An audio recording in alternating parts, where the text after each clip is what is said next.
Okay, hello everybody. We have a quorum for today's Legislative Review Committee meeting, and I would like to have motion to approve the minutes from our May 20th meeting.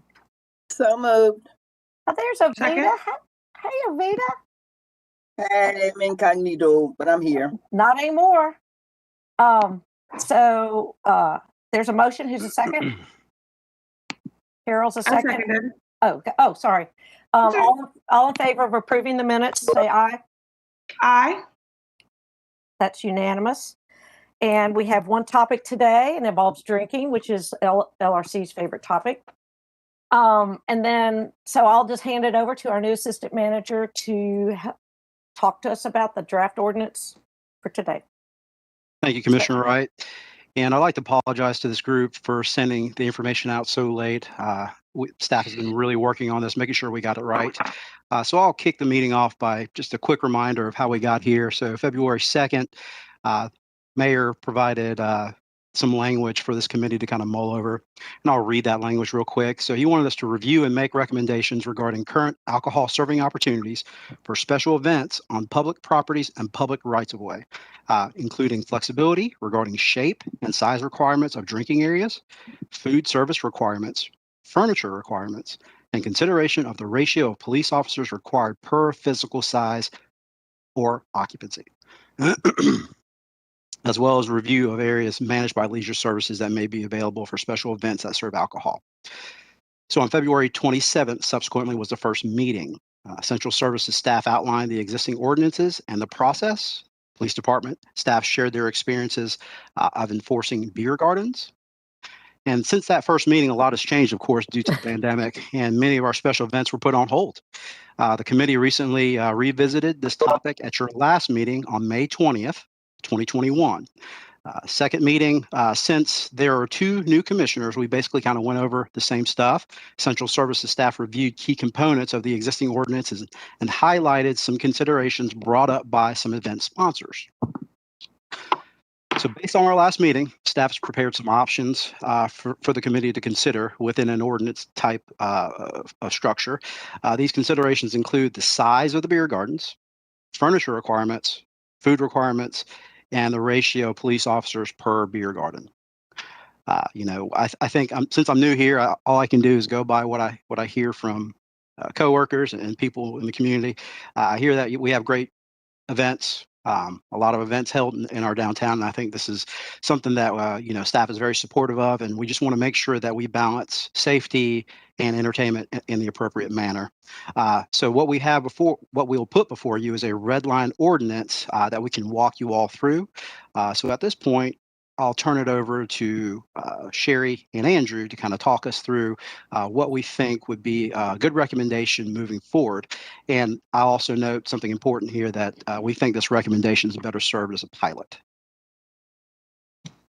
Thank you very much. That was very helpful for everybody. And all right.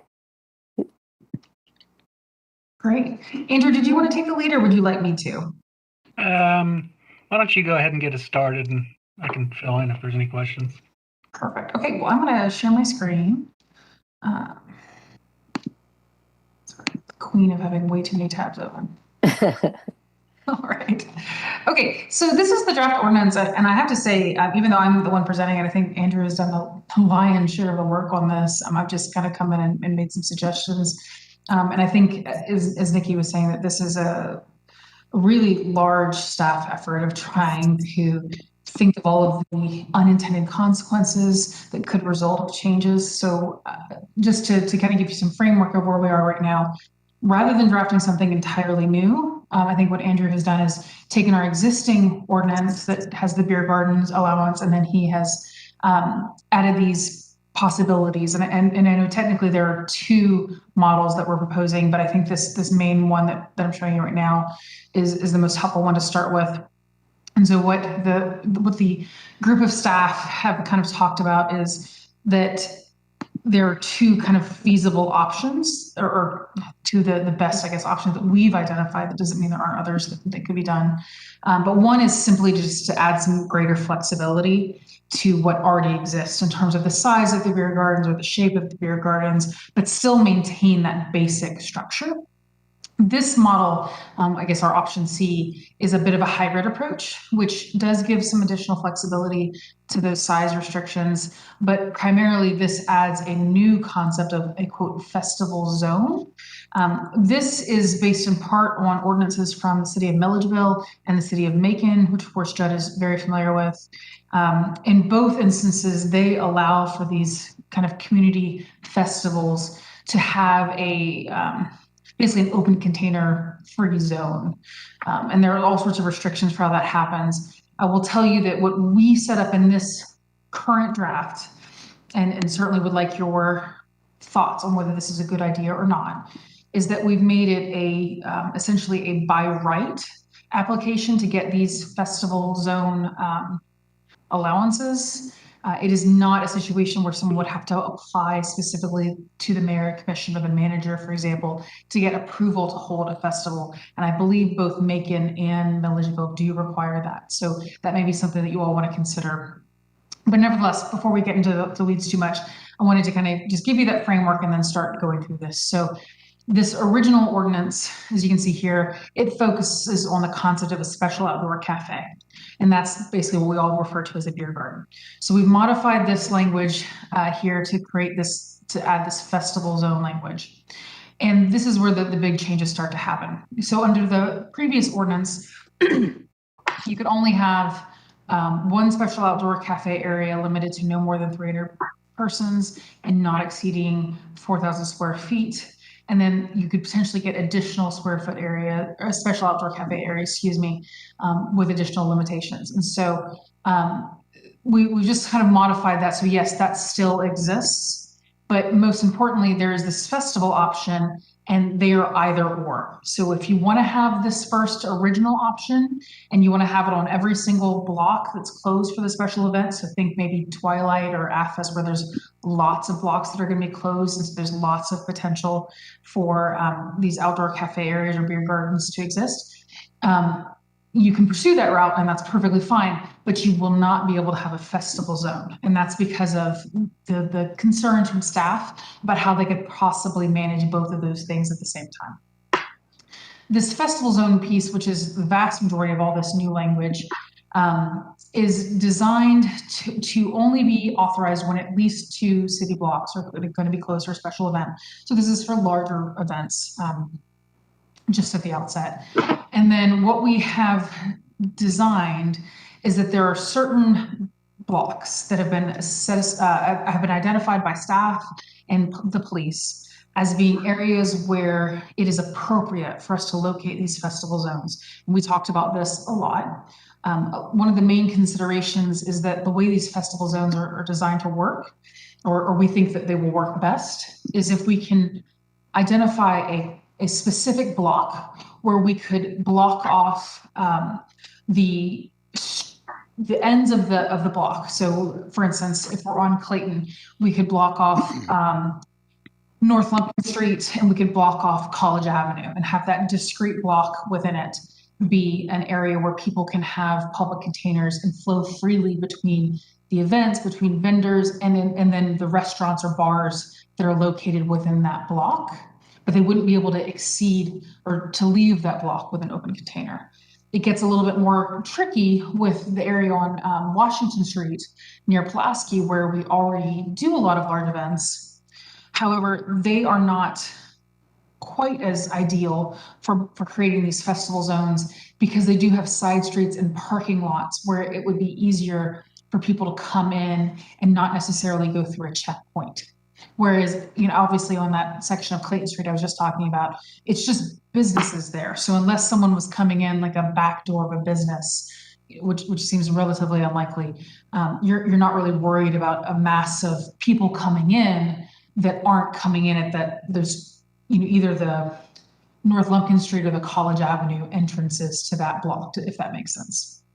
So these are some things that we considered. And as you can see, we included West Washington Street. So we think that's doable. It's just maybe a little bit more difficult, something that the police are going to have to plan for maybe a little bit more creatively than these other blocks that are more, that have fewer access points, if that makes any sense. But the idea of the festival zone, and it certainly can be done a number of ways, as we've seen in Milledgeville and Macon, as well as our own plans.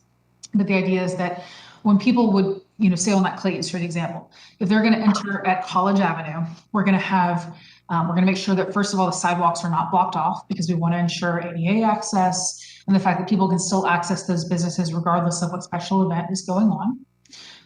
But we are going to have, or most likely going to have, checkpoints where there's at least one police officer there. And that way people can go ahead and, if they're interested in drinking, we can check IDs. We can go ahead and get unique wristbands issued for the purposes of basically putting people on notice that this is someone who has been pre-screened and is authorized to drink. And then once they enter the space, and I think one of the things we need to think about a little bit and need your guidance is that we intend that they must drink if they're going to be out in the roadway, the sidewalk, in that public festival zone, that the only thing they can drink out of is a special plastic cup that will be designated for the event.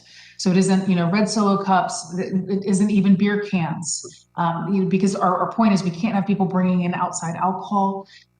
We certainly can't have people bring in glass. So there has to be a designated container to make sure that it's clear that, this is part of that event. And that it's certainly safe in terms of the size of the container, the fact that people aren't double fisting, for instance, things like that for safety. So anyways, the checkpoints give us that opportunity to have that first encounter, to give people wristbands, but otherwise it's free flow. So people can come in and out, but they cannot take their open containers outside of this area. They can go into a business. And that's one of the questions, again, we want some guidance from you all on, because looking at Macon and Milledgeville, I think both of them, certainly at least one of them, talk about participating businesses. So you could imagine a situation where, say, 2 bars on the block really want to participate and they want to be able to sell these, cups or give away the cups or however that's going to work. But maybe there's a restaurant next to them that does not want to be involved in this. And so some things just to think through is, are we going to allow participating businesses to provide these cups, provide these wristbands, or must it only be the vendor, must it only be at the access point? So just some considerations for you to think about, but they're all designed basically to ensure that people are drinking as safely and responsibly as possible, and that we're not having, for instance, someone bringing in a book bag with a bunch of liquor and just refilling that or drinking directly from it during the day. So we have a lot of different requirements about boundaries, fencing, and particularly signage, wanting to make sure that people are put on notice to not both to not drink, to take alcoholic drinks outside of the festival zone, but also to make sure that they're not going into a restaurant, getting served, a mixed drink in a glass container, and then trying to bring that glass container out into our street. And then one of the biggest reasons that this whole ordinance from staff's perspective makes a lot of sense is because the police have identified that there are significant problems with the current ordinance, and that if you imagine your relatively small beer garden that's designed to hold 150 people, if you have someone who is too intoxicated, someone who has a medical emergency, someone who passes out from heat stroke, or even if there's some sort of fight, it is extremely difficult for the police to be able to get in to that limited access area, over those fences, over the furniture that might currently be in it, to be able to provide emergency assistance to the people inside. And so one of the things that we wanted to do is in offering this festival zone is to make it much easier for emergency access for whatever need to be able to get in to help the participants of the event.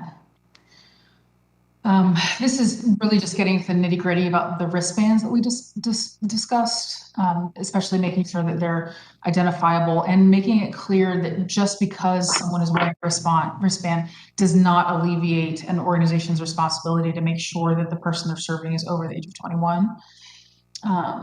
We talked about the size of the cup, making sure that it's only 16 ounces. I want to kind of limit it a little bit. And then this is again about the different types of devices or different types of containers.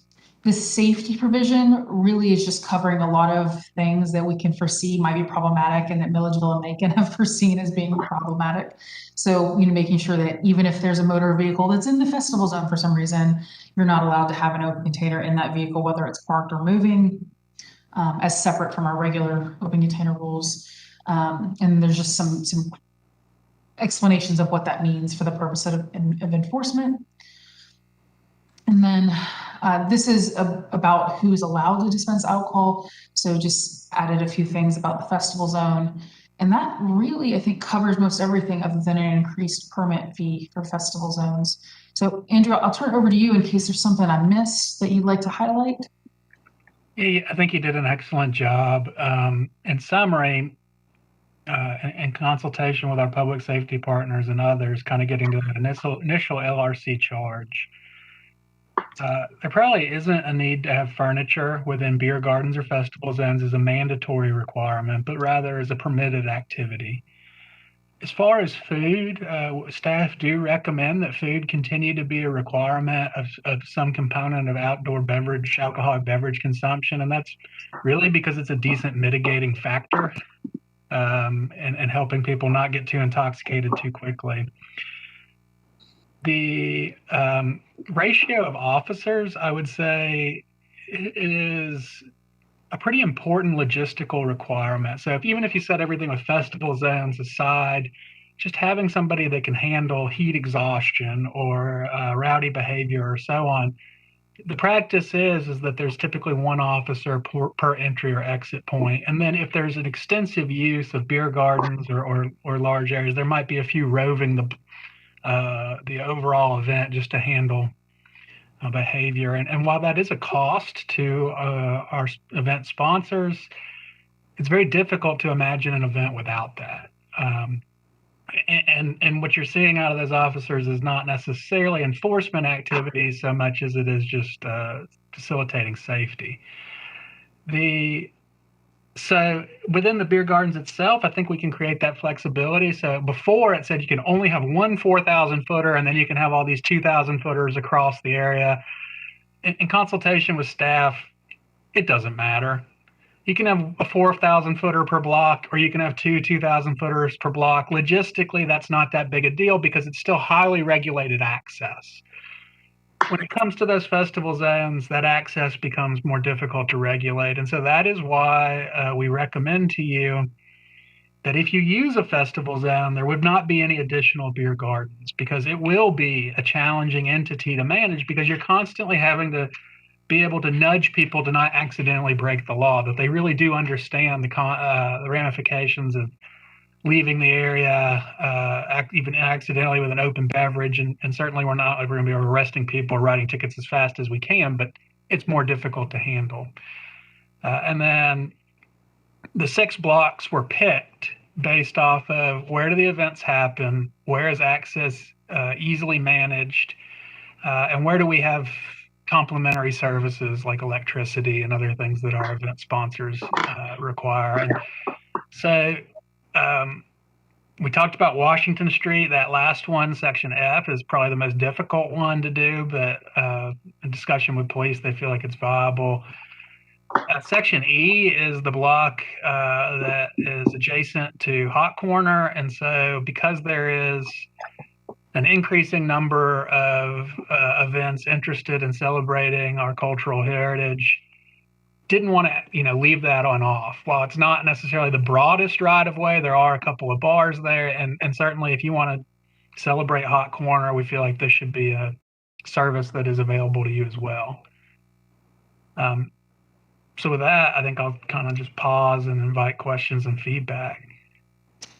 And if I could jump in really quickly before we do that, one thing that I think is important to explain, because I fully did not understand this to begin with, because my original thought was, okay, we're just going to make vastly larger beer gardens and we're just going to have fencing all around the street, literally from the curb across, then to the other curb down and across.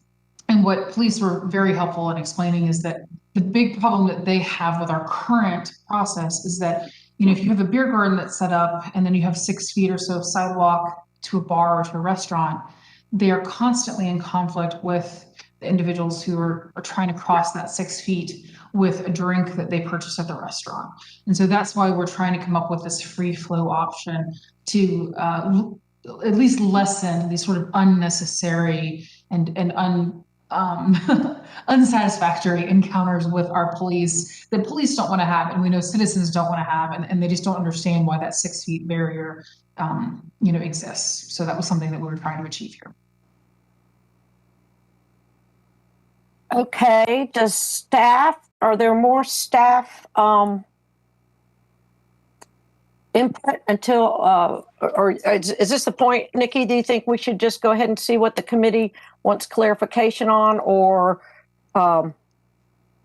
Yes, ma'am. Okay, all right. So I can only see Mariah as far as hands being up to want to go ahead and speak. I have several things I wanted clarification on, but I'm happy to have the committee members chime in first.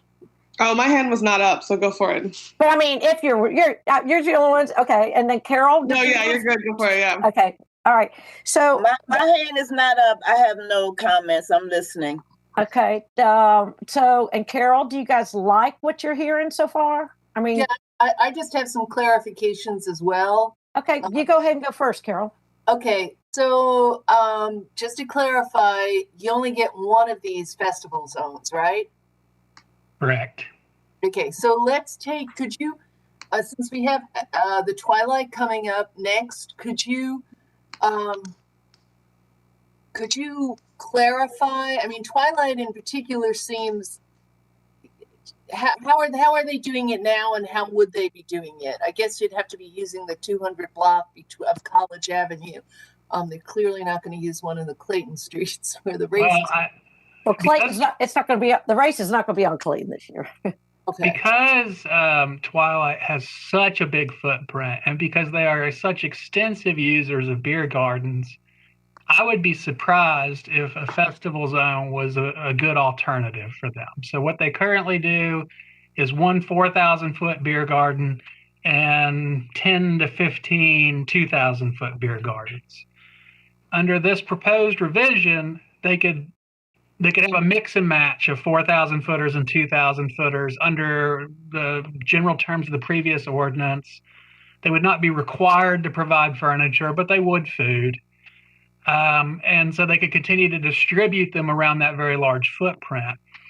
If they were to choose a festival zone, they would forego the distributive model. And so if I was setting up Twilight and I wanted to do this, I would probably take the 200 block of College Avenue because it's near my start finish line. You can kind of, collect people in there. But again, that's their choice.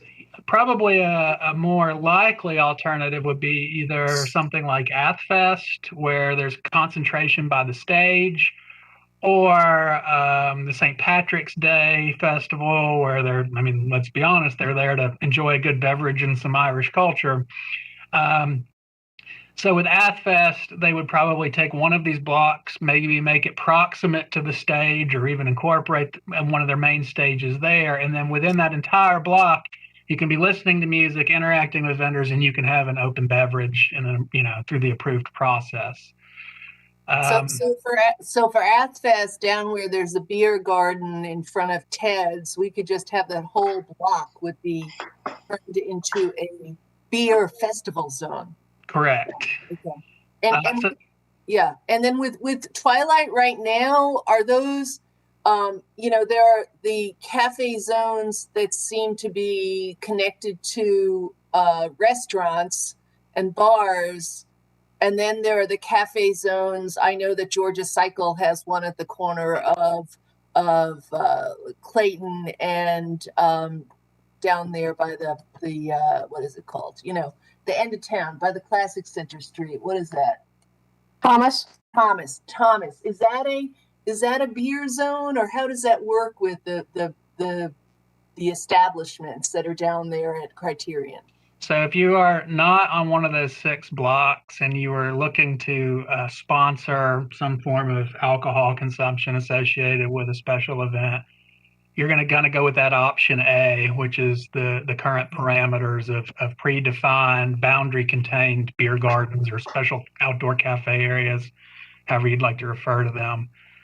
I do want to point out two things here. One is, as we went into this with staff, we decided we did not, while we kept our big events in mind, we did not actually try to write an ordinance customized to any one event. Because the idea is that ordinances should be good public policy that are available to everybody. And so I will not be surprised if at least one of those event sponsors sees this and expresses they're happy about the flexibility of the cafes, but feel like they got the short end of the stick by not also being able to have a festival zone. But that really speaks to our second point, which is just logistically, it is going to be a very different animal, and especially with the idea that this might be a pilot. We just don't feel comfortable that you could have multiple festival zones or festival zones plus beer gardens, because even from a patron perspective, now I'm a little unclear. So I can drink in that fenced area, I can drink on this block, I can't drink in between them. So this was kind of having a foot in both pots without going too far too fast. And if I can chime in really quickly, I think to your question, Carol, and maybe I misunderstood, but if a bar is sponsoring an outdoor cafe area or beer garden in front of their bar, under the current ordinance and with this modification, even though that gives more flexibility, they still can't take alcohol directly from the bar and walk it out to that beer garden.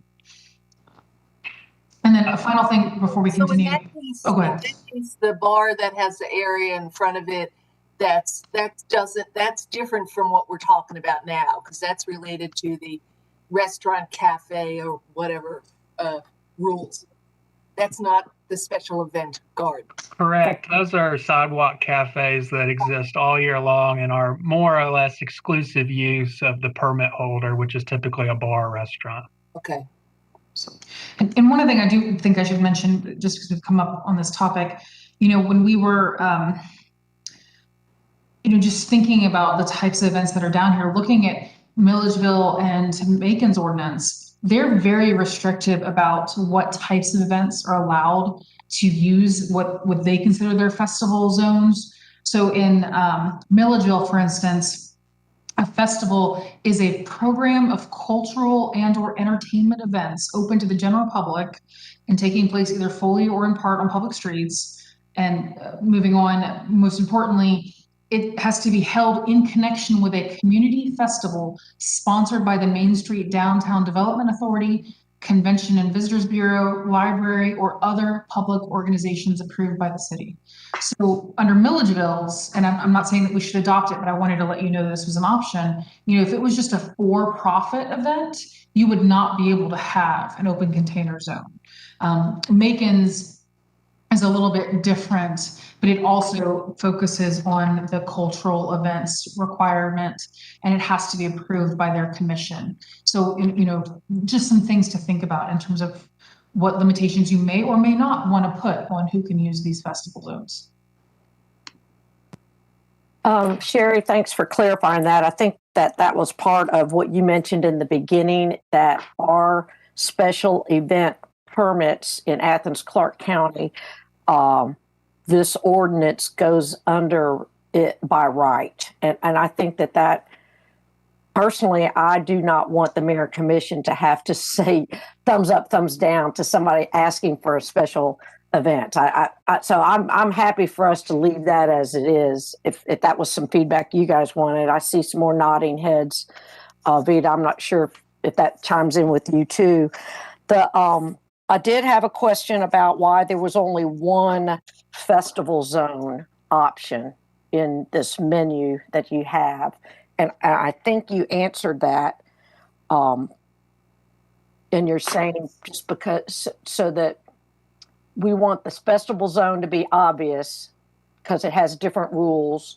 You want, and I'm a little concerned about, I'd like to talk that through, or I guess I think the public input and festival input might help us work around having more than one festival zone. But the part that I'm uncomfortable with is what you call a checkpoint or an access point. To me, it seems like the only point you need to be checked in for the festival zone is the point before you go buy the beer. And so if you're, so I'm not sure why we're checking people coming in when there should just be a table once you're in that zone that explains you need a wristband and the rules. Help me with that. Can I share my screen for a second? Sure.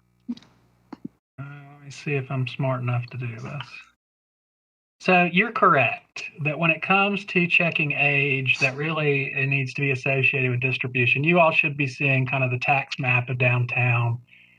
And there are, each one of these blocks could be permitted as a standalone festival zone on this kind of College Clayton T. So if I was going to close, let's just take this block of Clayton Street, you're going to keep the sidewalks open, but you're probably going to create some kind of barrier in the street, whether that be pedestrian fencing or, the snow fence or whatever, just some visual barrier, because you're going to have the road closed to traffic anyhow. So you're going to have your patrons entering and exiting along the four corners here. Where you distribute beer, I think certainly deserves some input from PD, but I would say that there should be part of a discussion. There's flexibility, whether or not that's one distribution point or four with different types of beer. Again, it's what can we do safely. So really the enforcement of are you 21, that can be done at the point of sale. The reason why you still want to try to have this is actually for people that are leaving the zone. So there would be signage when you enter and signage facing the other way when you leave to try to inform you, kind of open container, okay, open container no longer okay. But by having officers near these entry and exit points, it more readily allows them to just say, hey, just a heads up, you need to stay in here if you want to finish that beer, or you can, recycle it over here. So it's designed with access and flow in mind. Okay. Captain Epps, sorry. Go ahead. Captain Epps, do you want to chime in on that at all? As far as the discussion on checkpoint and age verification at distribution points? Yes, sir. I think it's kind of a push. With us, from our perspective, we would need some sort of very obvious sign that someone has been vetted for age. That's right. And that if they don't have that, we discussed armbands, that seems to be the most practical way to do it. And an officer walking around, I see someone with an open container and they have an armband on, and I know it's the armband for that event, or if it's a multi-day event, it's the armband of the day. We have no reason to approach that person. And other than saying hello and telling them where the best burger is downtown, that's the extent of the interaction between law enforcement and citizen, which is what we're trying for. We don't have to call it a checkpoint. We can call it anything. It's about pedestrian management and flow, and making sure motorists know not to drive into that area. And also, basically a clear line of where you can and can't go with that as far as that open container. Well, we're trying to minimize my officers walking up to people that aren't familiar with Athens or new to Athens. And the first time they meet us is we're telling you to pour out your $6 beer. That's what we're trying to avoid with this open concept. Gotcha. Thank you, sir. I got that. I appreciate that. And so you don't have to be 21 to be in the zone. You just have to be 21 to get the beer. That's okay. correct. Okay. And so really what you're doing is monitoring the departure of that cup and making sure that cup leaves empty. And correct. And, saying if the commission and those that make the decision were to decide to allow that free flow from merchants into the zone, that armband would still be required to allow us whether you obtain it from the event, the business, it really doesn't matter to me. It's just a matter of, okay, they're old enough, they've got it in the correct vessel, they're not carrying glass, and nothing's going to produce any type of public safety hazard other than overindulgence, perhaps. But have that armband, and we look at them, and okay, there's really no reason to go challenge that person unless it's behavior based. They're too drunk or unruly or whatever. Right. Okay, hold on, Carol. Let me finish this thing about the ability for how that zone is flowing, and that it is really just making sure the signs coming in and going out are very clear on that zone. The next question I have, and this is about sustainability. So Andrew, the cup, and we need a can version because the can beer model for these. Did you guys talk about having a koozie that would also be the koozie of the day, so that if the beer tent is not draft, the logistics of doing draft and the logistics of doing cans are totally different. So did y'all talk through that? Because it seems like we should have either or both. I believe that when we discussed it, the concern was actually kind of the approved product route, that when you go with cans, that means that I could easily be bringing my own cans into that. And so having the approved container does facilitate, I'm trying to choose my words correctly, but makes it so that it's easy for remote enforcement, that you know ahead of time. You're not worried about people passing beverages in and out.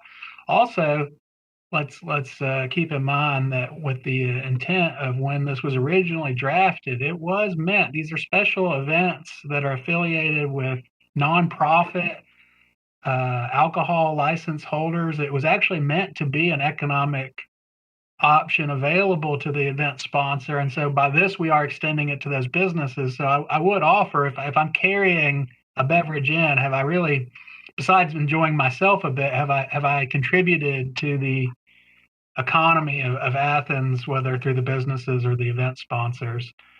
And then I'll just quickly talk to sustainability, then leave it to police or the attorney's office if they want to reinforce it. It's my understanding that we're basically using plastic cups now within beer gardens, so it's not a significant departure from current practice. And while you're correct, we would like to move towards aluminum. It's an increased cost for the company that might be sponsoring it, and the biggest thing for us is to not have glass. Right, I get that, but I think that the thought of emptying a aluminum can from a local brewery sponsoring an event to put it in the event, the zone cup, so you've got twice the trash. Anyway, but Carol's been waving, and also Sherry, I see that you've got some input. So I didn't want to get too far away from Carol's question. So answer to whatever question, and then Sherry, let's let Sherry answer Carol, and then we'll get to you. Okay. I just wanted to say two things. The only other thing we considered is that using the plastic cup is in line with the special events recycling composting policy that we just set. What was it, last year, 2 years ago? So I certainly consulted that and coming up with that. And I want to add to Andrew's point that not only is it an economic benefit, but I think it's a safety issue in the sense that if people are going and they're using that cup, we know they're going to some sort of provider who's hopefully making sure that they're not so intoxicated that it would be inappropriate for them to sell them another drink, as opposed to if I bring my book bag and it's full of beer cans that I'm just going to pop all day long, there's nobody checking to make sure that person isn't becoming so intoxicated. It's just something to consider.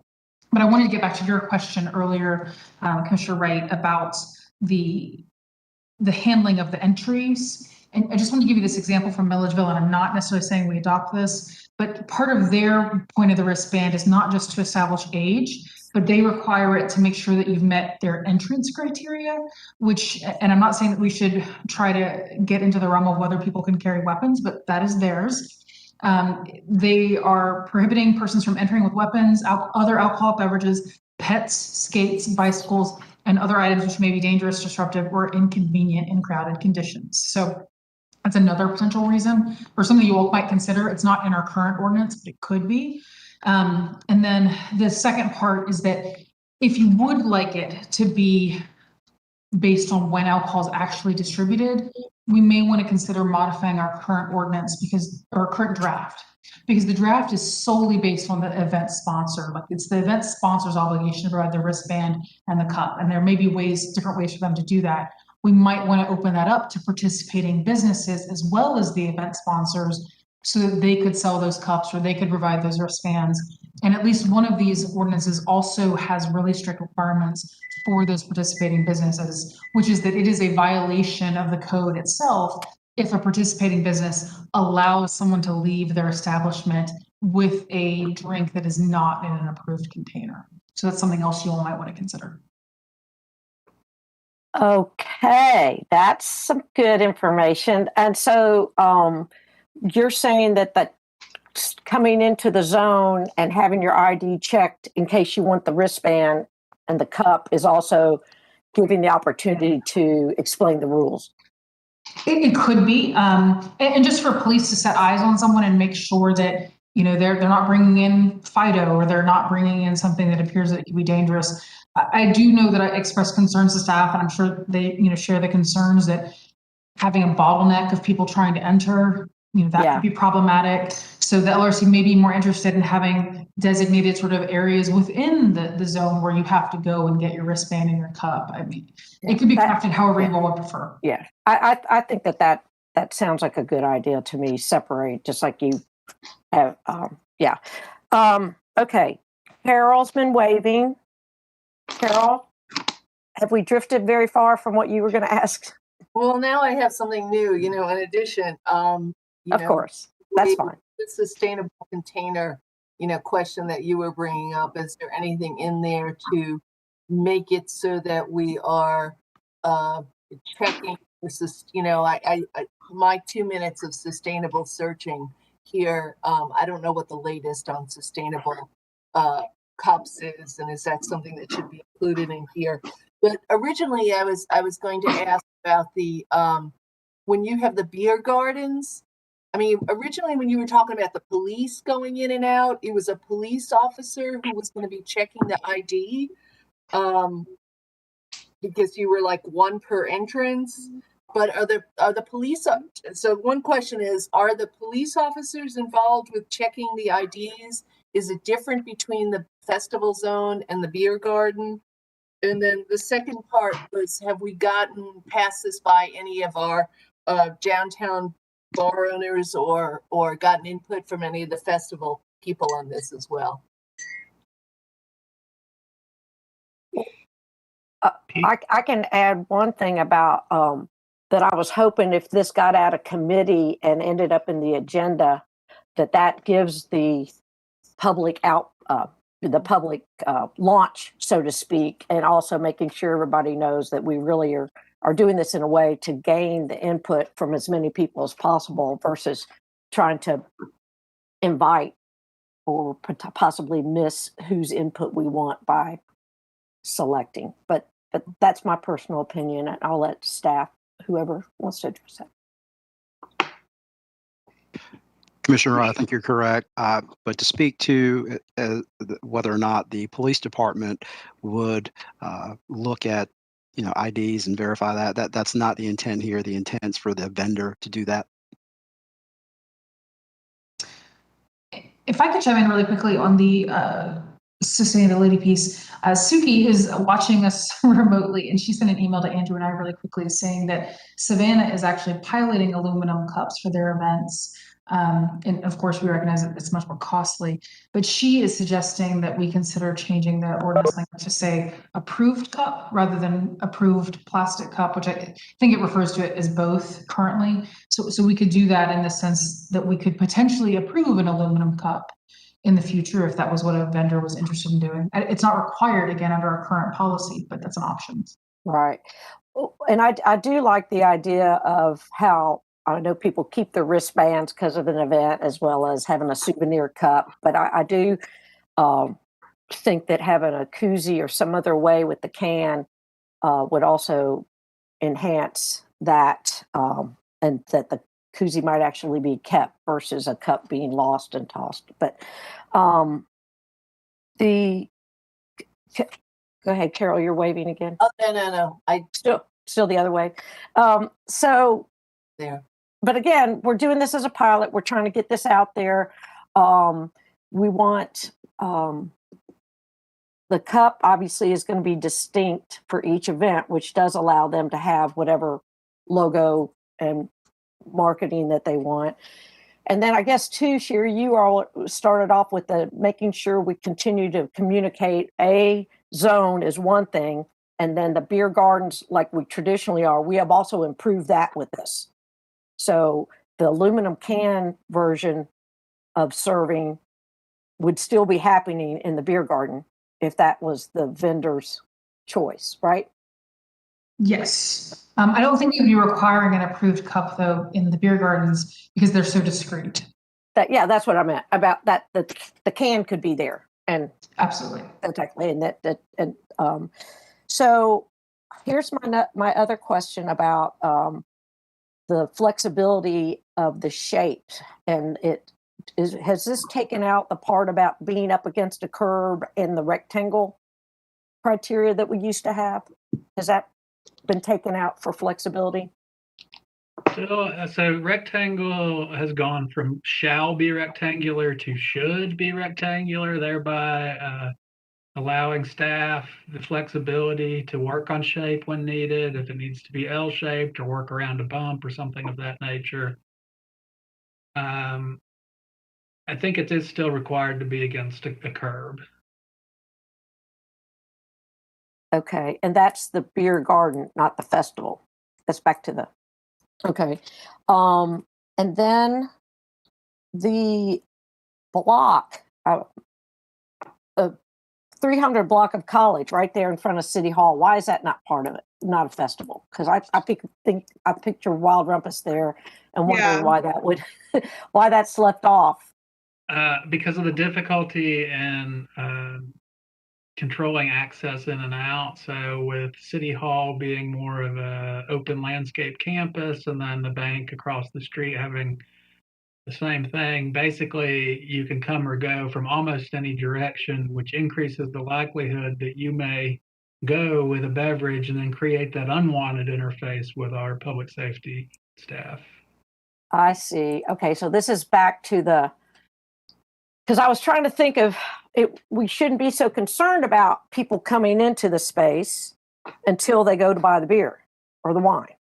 I mean, I guess this is maybe where the pilot has to be worked out for. Maybe the pilot is to help educate, but then you're saying there's not a geographical space to not wander, to know that you've wandered out and all of a sudden you're a open container violation. Yeah, we've tried to take generally the low-hanging fruit of where these spaces could be offered. Also, I believe each one of those spaces has proximity to restaurants and bars, so there's those spillover economic benefits that do not exist on the City Hall block of College. Okay, so then if the Wild Rumpus wanted to have a beer wine tent, they could and they would be able to.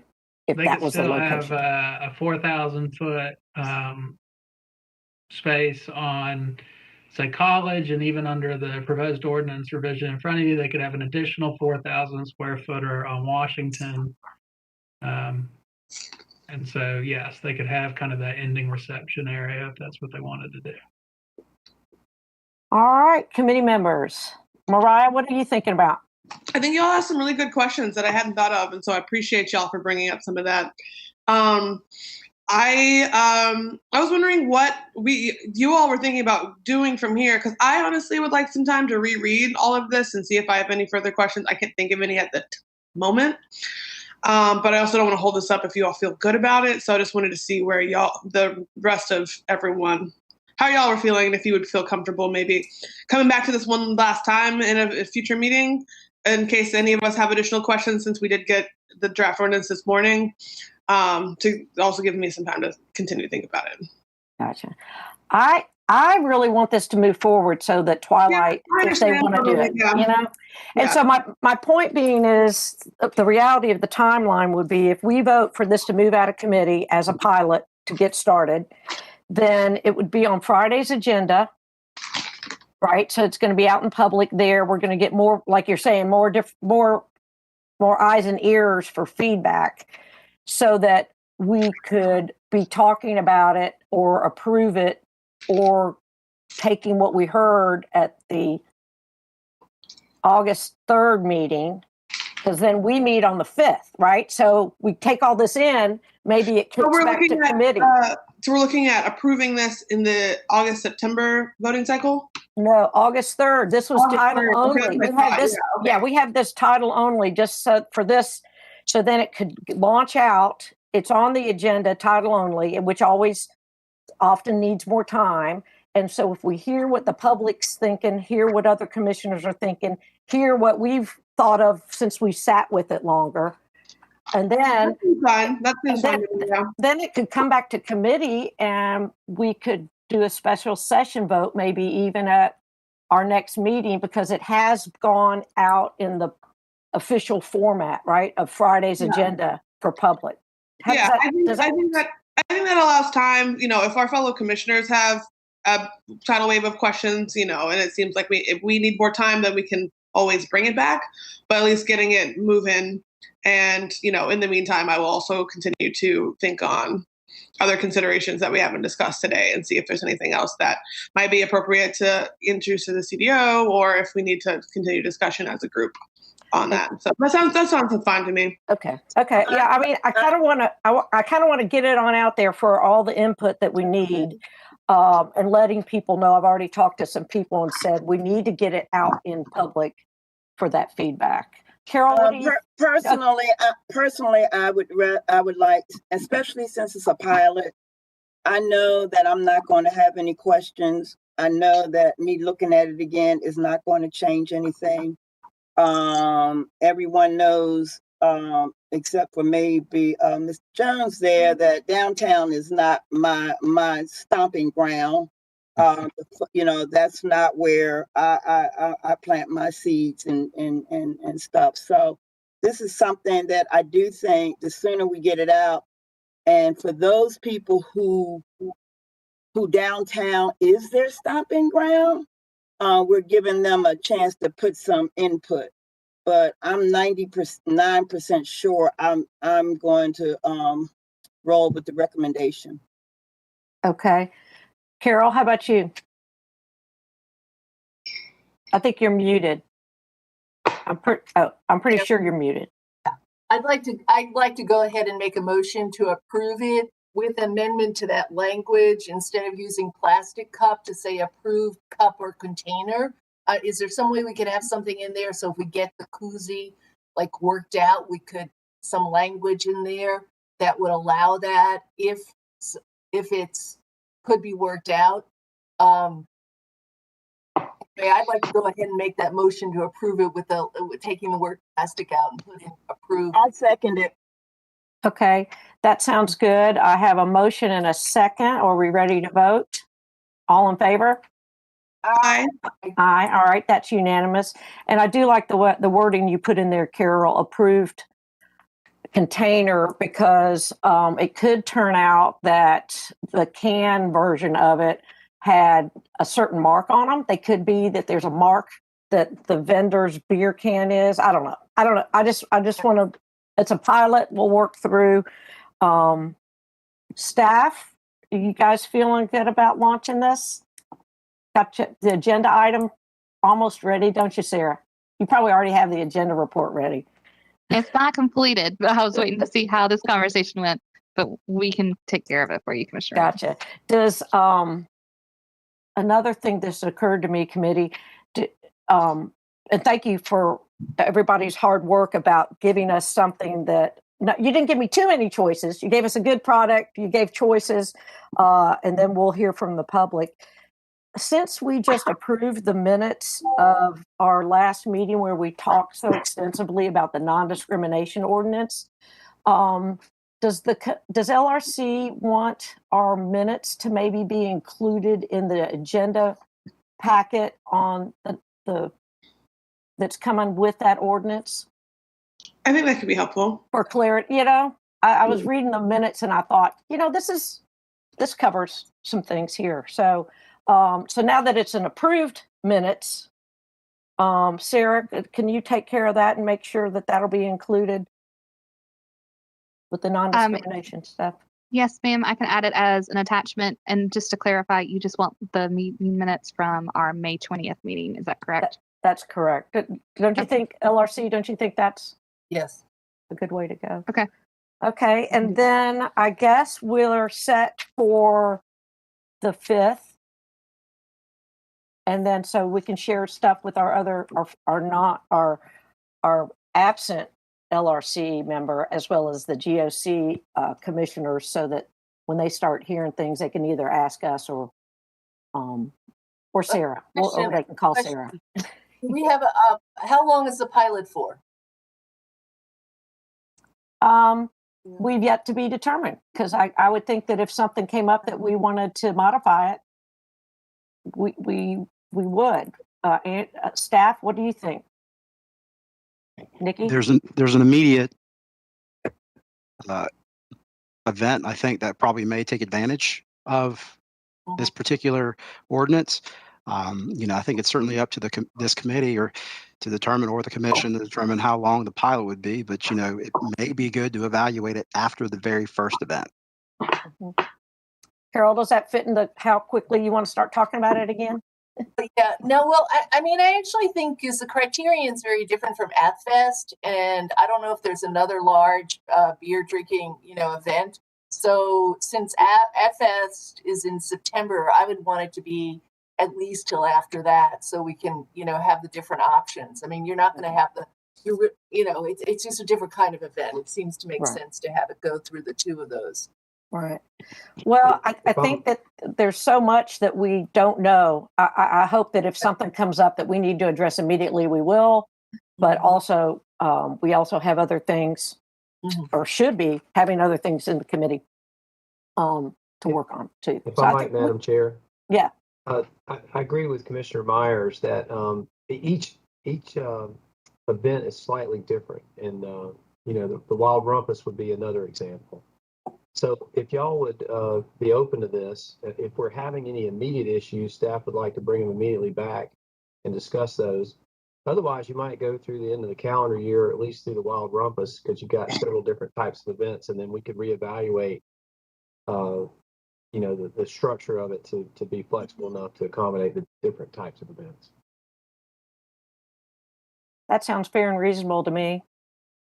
Okay. Look at the time, 2:00. I'm looking for a motion. One more motion. Motion to adjourn. Second. All in favor? Aye.